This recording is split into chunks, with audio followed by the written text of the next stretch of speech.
analyze and categorize information and make sure we've got the whole subject clear by deciding what exact information we have. Is it a rule? Is it a detail? Is it the whole picture? Is it just a part? And then we can look for the rest of the information. When we've got all the information sorted out properly, we'll be able to feel better that we understand what's going on. So he says, based on this introduction, as follows on the third page: V'hinei, or with maybe hinei, al pi hadvarim ha'ela, based on what I've just said. Al pi, ayin pei is al pi, based on hadvarim ha'ela, these things. Means this introduction I gave you about my philosophy in the categorization of concepts. Chibarti lecha, that means I authored. Now the word chaver is friend. So the relationship between the word friend and author is as follows. A friend, lechaber, doesn't just mean to be a friend, it means to join, to put things together. Because that's what friends are. And they hang out together, they're mates.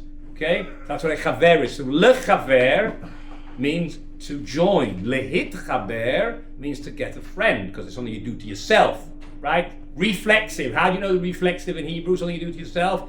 Hey, tough. Lehitchaber. Lehitchaber means to join yourself to somebody. Lechaber means to join two things together. So a chibur is a work that you've put all things together. So chibarti means I have authored, means I put all this together and made this book. So that's the connection between friend and to author. They're really doing the same thing. They're putting things together. Chibarti lecha, I have put together, or I have authored. Korei na'im, pleasant reader. That's who's referring to you. You, in the Ramchal's opinion, are a pleasant, dear reader. Na'im is pleasant. Good. So, chibur katan zeh, this small work, right? This is, well, it's not so big here, but there's another 4 parts to it, but it's not so big. The kavanati bo, and my intention, kavana is intention. The kavanati, and my intention in it, lehatzia lefanecha, is to set out. Lehatzia is to set out, means to not set out on a journey. No, when you make a table and put all the food on, or lay a sheet on a bed, is called lehatzia. Means to arrange something. That's what it means to set out. I've arranged lefanecha in front of you. Klalei ha'emunah, the rules of faith. Is that also to offer? That's Yeah. But it really means, but it means in that sense, it really means to, like, here, if I offer you a job, I'm giving you all the terms and laying it all out in front of you. Lehatzia lefanecha klalei ha'emunah, the rules of faith, v'ha'avodah, and service al buryam. Buryam means clarity. It doesn't mean a hole in the ground. It doesn't mean a person who knows nothing, which is a bore. One's a bar, one's a bore. It means buryam in its clarity. Why does it mean that? I'm not sure. It's probably something to do with borit. Do you know what borit is? Borit is a type of soap that gets your hands clean. Okay, maybe it's related, I have no idea. Probably borit. Yeah, okay. So I therefore my intention with this small work was to lay out in front of you the rules of faith in God and the service of God clearly. Ba'ofen means in a way shetuchal la'amod alehem el nachon, that you will be able to stand upon them correctly. Now, stand upon them here doesn't mean stand; it means to understand. La'amod alehem means to be in control of them. I want you to understand the rules of Jewish philosophy and faith and divine service precisely. V'yitztayru b'sichlecha, and in your brain, which is the sechel, you will have pictured shiur, a picture. Now, Dylan knows the answer to this question. The word shiur is a picture. A shiur, a tzayar is an artist. Okay, shiur is a picture. The verb to picture has a tes in it. Can you see? The verb, it's the same word, tzadi, yud, resh, but somehow or other they got a tes in the middle. You see that? There's a very important rule in Hebrew grammar. If you don't know this, you're going to get confused when you're trying to, many words, you're trying to work out what they're trying to say. Lehitztayer means to picture for yourself. Because it's reflexive, it has to have an extra tuf. Like we saw before, reflexive means something you do to yourself. Lehitchaver, to join yourself. Lehitzayer is to picture for yourself. Okay? The problem is to say that would be difficult. You have to say lehitzayer. You'd have to stop in the middle of the word. Because you can't go from a tuf into a tzadi without stopping. And therefore, God decided when He made this language that in that form we'll swap the letters round.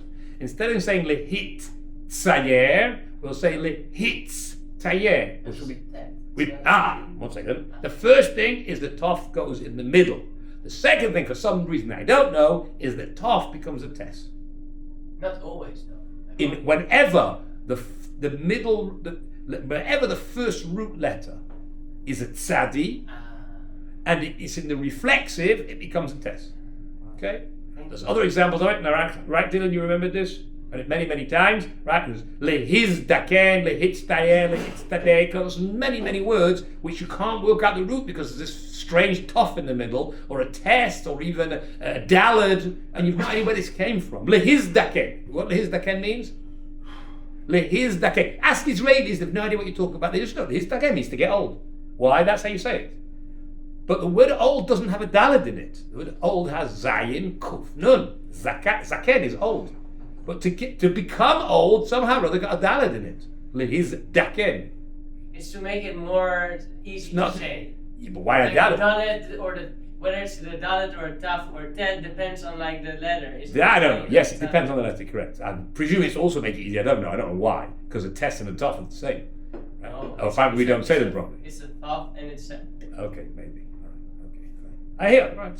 So since I don't know either of them, right, and you're just guessing which is the right one, right, and therefore no one really knows, right, so therefore we don't have a recording of Moshe Rabbeinu. We don't actually know how to say it. Yeah. Someone made up a difference and said that's the right way.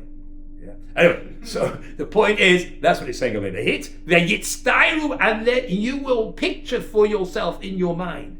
Shiur, a picture, maspik, sufficient. The point of this work is you should be able to, in your imagination, picture the rules, understand, and have them in your mind as if there was a picture, not just think about it. You actually see them in your mind.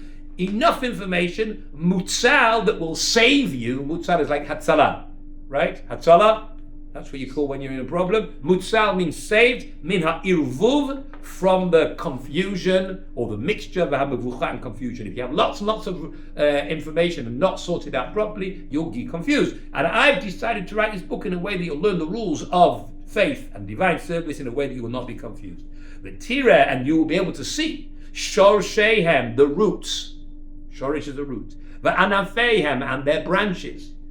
But madrokosehem, in their levels. If you'll see what's a root, what's a branch, and then you'll see how it all works together. The bior ha'efshari, as clearly as possible. Explained as clearly as possible. Sheyit yashvu al libcha, that these ideas will settle on your heart. That's what I'm doing this for. V'tikneh otam b'sichlecha, and you will acquire them in your brain, b'muvcha shebepanim, in the best way possible. Umisham v'halan, from there onwards, once you've got the foundations and the roots of Jewish belief, yakel lecha, it will be easy for you, yakel, like kal, limtzo, to find dat elokim, the knowledge of God. B'chol kel Torah, in all the portions of Torah, everything else you learn, once you've got these foundations, every marsha you read, every zayah you read, and they'll all fit in based on these principles. You don't have the principles. I have this problem, for example. I open up a Maharal and have no idea what it's talking about. I can't understand Maharal. Why? Because nobody ever taught me the principles of the concepts that Maharal deals with. So I can translate the words, but I just can't. I don't have the ABC. It's like trying to learn mathematics without learning the basic theorems of mathematics, or learning physics without knowing the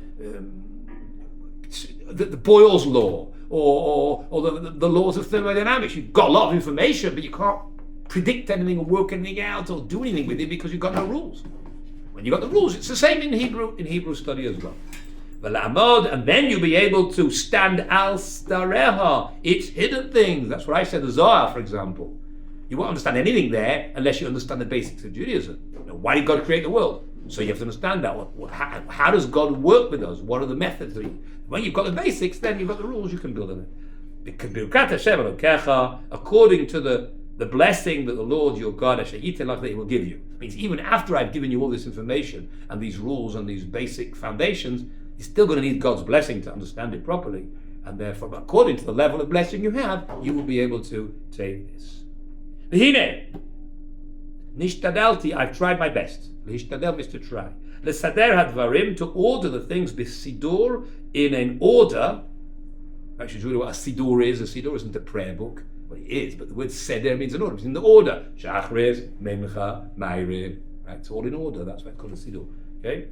I have tried to order the things in an order, shnireli yoter ra'ot, which appears to me to be the best order. Ubemilot, I mean with words, shechashavtim, that I have thought about them, hayoter hagunot, which are the best words to describe what I'm saying. I didn't just write the first thing that came to my head. I didn't just do them. Even these rules are in an order. And there were specific words I used. Every word I thought about. Could have picked a better word, I used a better word. Now that's very important, because once you know that, then it's up to you to try and understand what he's trying to say. If you see something, well, I could have written it better, the Ramchal thing, you probably haven't understood what I'm trying to say. Unless you're actually a better writer than the Ramchal, right? But that's what he's trying to say. I've put a lot of effort into this, in the order and the words I use. Latet lecha, to give you tziyur shalem, a complete picture, mehad dvarim ha'eleh, from these things that I've decided to impart with you. Those which I wanted you should understand, those things I have wanted to give you a big picture. Al-Kain, therefore, gam ata, also you now, tzarich ata, you have got the dactate to be precise, I'll call them. Because I put so much effort. It's not a question I put so much effort to do me a favor. No, because I put so much effort to be precise, you have to put in the effort to be precise in the way you read it.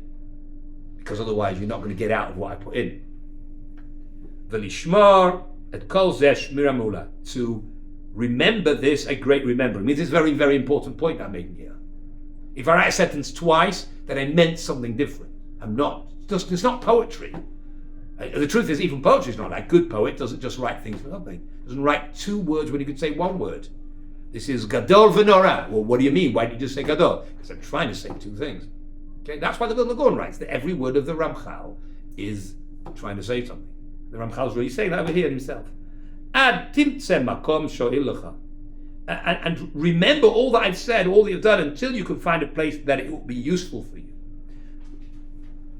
Don't overlook any nuance.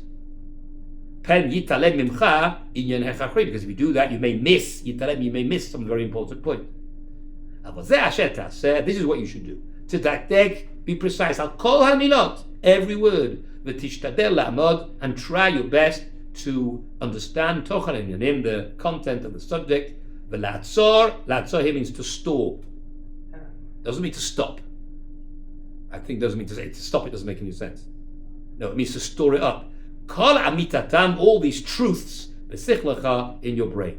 It's after you've got it, store it there, keep it stored there, so that when you have an opportunity to use it, and you learn some statement in Chazal that you can then, what I've given you will help to understand that, then do that. And then you will find rest, good. All the information I gave you, which are the foundations, the basics, you'll be able to put into good use. V'hinei, Karati Shem HaSefer, I called the name of the book Derech Hashem. Why did I call it that? Ki hinehu klal midracha. It is the general explanation of his ways. Yis'ale, Yis'ale means great God. Shegila lanu. How do I know these things? I didn't make it up, says the Ramchal. It was revealed al yidei neviyav, through his prophets. V'hadi'unu b'torata, and it was made known to us in his Torah. So in the Torah, and the prophets wrote it down, and that's where we got this information from. U'bahem menahaleinu, and with these ways of God, he leads us, and menahel is a principle, right? Principle in spelled with an A, right? Okay? The principle, like Rabbi Rosman, he's the menahel, he's the, what do we call him? Not the principal, better word. The director. The word. He's Menahel, he's the director. God in these ways, in God's ways, directs. Directs all his creatures. I've divided it into 4 sections. The first section is Ataber, I will speak al kalalei, on the rules, Yesodot, the fundamentals, Hametziot, of existence. That's the first part, which is what this book is about. Okay? This section is not the whole book. This section is on the fundamentals of existence, upratotav, and its details. That's what we're going to learn about. What exists, how it exists, why it exists.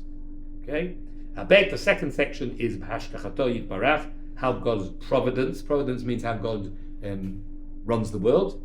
Gimel, B'nevuah, prophecy. B'daled, B'avodah. Avodah means service, means how do we serve God? The Mitzvot, Tefillah, etc. V'ata achi, and now my brother. Kol mevakesh Hashem, anyone who's searching for God, because those are his brothers. Derech Hashem, lech, go in this way. Hashem yeh imcha, God will be with you. V'natan lecha inayim, he will give you eyes, lirot, to see. V'aznayim, lifnoah, and ears to hear. What will you see and hear? Niflaot, Torah, wondrous things from God's Torah. Aleph Kaf Yud Reish means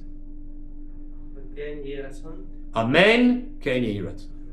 Amen, so it should be God's will. It means he's just giving you a bracha, and he's saying Amen, that this should actually be, God should fulfill his bracha, that you should understand lots of Torah, and based on what you will learn, you will learn to use it, remember it, and put it into good use when everything else you learn. Amen. Okay. What was the last of the 4 dot points? Oh, avodah. Oh, there's service. Okay, what was Service. What was the second last one? Nevuah, prophecy. Okay, let's go. All right, so you've got your work cut out here to finish. Try and finish chapter 2 in Shiur.